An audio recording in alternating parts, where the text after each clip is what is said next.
welcome everyone to the Leaders of Leader podcast. My name is Diana Daniels, YPO Greater Europe, and I am the CEO and founder of Corner Group and Thinkerlink. We're working in telecommunications, labor, and financial inclusion. And it is my pleasure to be hosting the Leader of Leaders Today podcast that is brought to you by the YPO Leadership Development Network. Today, I have an amazing guest, Lorne Bassel, President and CEO of Crave Real Estate, where he and his team are creating vibrant real estate projects, particularly residential, resort, and urban mixed use developments. And that kind of place are delivering outstanding lifestyle experiences and bottom line financial results. Lorne, welcome. Thanks. Well, Lorne calls upon his extensive real estate development experience, his knowledge and passion for master planning, people, places, as well as his extensive global network. And prior to founding Crave, Lorne was the executive vice president for Intra-West Corporation. He also is one of the founders actually from the Intra-West placemaking division, where during his tenure, he was responsible for the creation of more than 20 Intra-West resorts throughout the North America and Europe. He led Intra-West Village people commercial teams, the hotel branding division, human resources, and innovation and growth. He is graduated from the Western Ontario University. Lorne earned an HBA and an MBA from the Richard Ivey School of Business. He's also dedicated a member of the Urban Land Institute and serving as vice chair of the Recreational Development Gold Council. He's super active at YPO and the acting forum chair for the YPO Real Estate Network. Welcome, Lorne. I am so excited to see you here today. I see that you were actually in a working site, so welcome. I'm excited to be here, and I have to tell you before we start that one of my favorite TV shows is Modern Family, and I feel like I'm interviewing with Gloria, so it's great to talk to you. You see, I'm a Latina, so you have to love my accent. So fire away, yeah. Listen, you and your teams have developed amazing resort and urban developments during the years, from skiing resorts like Tremblant in Quebec up to tropical heavens like the Old Bahama Bay. And I love when you say that you solve complex real estate challenges by applying human-centered approach to the planning process. So that for me is not that it's only only a customer-centric focus, but also a big focus on the talent management, right? So in today's world, the new talent landscape is more than just changing demographics. It is completely a new approach to attract and retaining this talent, while either training and upscaling or reskilling employees to be prepared for the future of work. So in your perspective, Lorne, what does leaders need or need to have that should strive for the develop of these diverse teams and create an inclusive environment? Wow, I see where you're going. That's a fantastic question, and I'll tell you that I think it's very important. So I think first understand the difference in real estate today from where it might have been 20 years ago and how much more complicated it is. So years ago, you could be a residential developer, or you could be an office developer, or you could be a retail developer, or you could be an industrial developer. And today, when people are creating these mixed-use communities and these projects, you have to be good at residential, you have to be good at common area space, you have to be good at retail, you have to be able to match all these skills together. That means you have to have multi-talents and not just expertise in one area. And that becomes quite difficult. So you try and get people who try and put all these ideas together, and it's quite complex. Not just sort of like spiritually, but even, from a legal point of view, a financial point of view, shared services, common area spaces, just to create these places is a lot more complicated. When I started in the business, I was doing industrial buildings. You bought the land, you built the building in 90 days, and you had the tenant in place, and you were done and you moved on. And when you work in a lot of these mixed-use, multi-phase communities, they last for years and years. And so they're a lot more complicated. So how do you get people that have that expertise? At the same time, because of the internet, there's a lot of big ideas out there. So very often we attend projects where people have a lot of big ideas on the wall, the Post-its, the stick-ups, and they have this emotional connection the things that mean something for them. I want to create a sustainable community. I want to create a community that gives back. I want to create a community that's open for all. I have a lot of things that matter to me, and they should be connected to art and to music. I have to be a sociologist, an anthropologist, and I have to be a historian at the same time.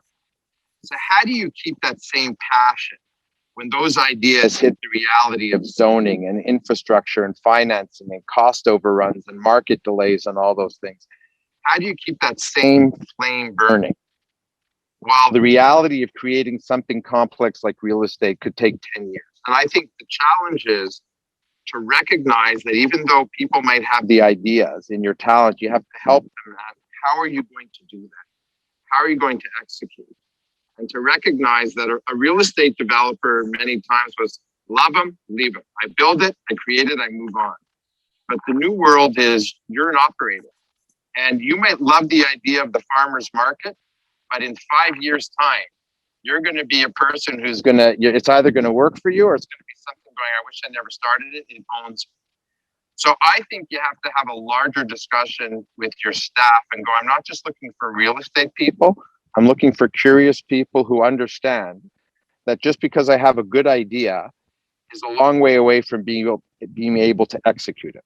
And I will say that, I mean, you asked the question, but the number one issue for people in our industry right now is the young talent, that next layer of talent that wants to come in, and they'll have the passion, but they need to have the training and the exposure so that they don't lose that passion as the realities of developing real estate, occur over time. I guess that this is a very important challenge, right? Because the approach that you are telling me right now is not only about obviously maintaining and the issue about retaining your talent, which is mega super important, especially for the type of business that you're doing, but then also the attraction of the talent for the new generations. What tools do you believe that a good leader, and not only real estate, because that could apply for many other industries. So what tools are you using that prove to be successful? Well, first of all, especially relevant right now when people are figuring out how to get people to come back to work and all that stuff. So there's a lot of things people do in terms of quality of work life and, getting the right people on the bus and all that stuff you hear about. And here's my simple thoughts on this. Like I was with a good friend of mine the other day who has a coffee business for offices. And he told me that people are coming back, and if they spent $10,000 a year on their coffee service for their office, now they're coming back and they want to spend $100,000 a year because they want to have baristas and everybody wants to have the social place and all these wonderful perks. And you're going to come to work and there'll be a fruit basket and breakfast and lunch and all that stuff. And I think that stuff's valuable, but that stuff doesn't last over time. The fundamental reason people stay and become part of organization is because of this topic, because of leadership. They want to have authentic leadership. They want to have people who actually lead organizations, who address the real issues, and they want to make sure the wrong people are off the bus. Everybody talks about getting the best people on the bus, but what they're not talking about when you're not there is, I can't handle working with them, and there's silos and and all that stuff. So I would say all these wonderful social benefits help, and they look good at the beginning, but what I've experienced over time is that people stay and continue to stay and attract other talent because of their connection to leadership. And what does that mean? Just be a good person, be a good leader, be informed, be honest with your intentions, be vulnerable, share, and recognize when you've gotten yourself or your team into difficult situations. Just have a perspective, from the outside and say, look, I know I'm asking you to do something that does not make sense. I need you to rally around this. This is where we are. And so I would say, especially in the hot hand of real estate, that there are a lot of leaders who have their teams doing things that they scratch their head when the leader's out of the room going, I just don't get it. And I love this because the truth is that, once, and I guess it's the reflection that you made, like people are talking about, like, yes, try to get the right people on the bus, but then when the wrong ones are in there, sometimes it's most difficult to get rid of them as well because they kind of poison your environment, right? So in that matter, Lorne, what would be like 3 takeaways that you could share with other leaders that can help in retaining the right talent, not the wrong one? First of all, the best talent, and I don't know if I'm the best person to answer this because I have strategic partnerships, but here's what I've seen and what I've experienced is the best talent usually comes from people that work with you who actually have people that they know really well. So I would say that you really have to build the loyalty inside your best leadership group, in your group, and they will be the mouthpiece that are going to go get people that, people are going to ask them questions. So before you run around trying to get the best, you need to recognize those people are going to go ask other people close to you to get the inside information. Same way we all do our own investigation when we make any decision. So I would say first, really have an honest opinion about what will your own people say about you. How do they feel about you? Number one. I think number two. I think it's we make all our assumptions about what we think matters to people. And I think when you make those assumptions, it tells you more about yourself. So I think it's really important to not just generalize and stereotype about what you think the next layer of people want. I think you have to understand which button matters the most. And and the third one is I think the most compelling thing that people get excited about is the belief of what it is that you're doing. You tell somebody you're going to be part of this incredible game-changing project that's going to do something really special, you're going to attract the best talent because they like to turn around and say, what are you doing? Oh, I'm working on the Hubble telescope. Oh, I'm working on the Malahat Skywalk Tower. I'm working on things that go, wow, you're working on. And so I think you have to, that can't work in all cases, but in many cases, recognize that people want to be proud about what they're doing. And so in my world, get yourself involved in exciting projects where people go, well, what are you doing? Well, I need you to come work with me, in Costa Rica on a wellness retreat where we're going to partner with musicians and and stuff like that. The great talent will follow you. This is amazing. This is amazing. I love it. So, my friend, are you ready?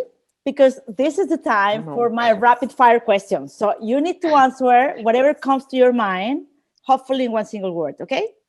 I thought that's what I've been doing, but okay. Yeah, sure. Well, yeah, but this is only one word. Boom. So, and they are very, very easy peasy. So, tea or coffee? Coffee. Morning or night? A night. Yeah. Time, love, or money? Time. Childhood career. What do you want to be when you were a child? Actor. Wow. What is the best career advice you ever received? Don't worry, it will work out. That's true. That's very true. Where would you like to live that you're not living right now? I live where I love to live, and it's between here in the country, Montreal, and Nosara in Costa Rica. Ah, very nice. I love Costa Rica. So, what was the last book you read? Right now, The Premonition by Michael Lewis. Super nice. And what are you afraid of? Scuba diving inside a cave and not being able to get out. No. I that's hard, of course. So, what keeps you awake at night? Our 9-month-old puppy. No wonder. It's very true. And what makes you wake up? What gets you up? I get excited over, I'm a night person, stimulating conversations with partners about cool ideas that happened the night before. Well, that's pretty cool. I love your answers, Lorne. Thank you. This is amazing. We are super grateful for your time today.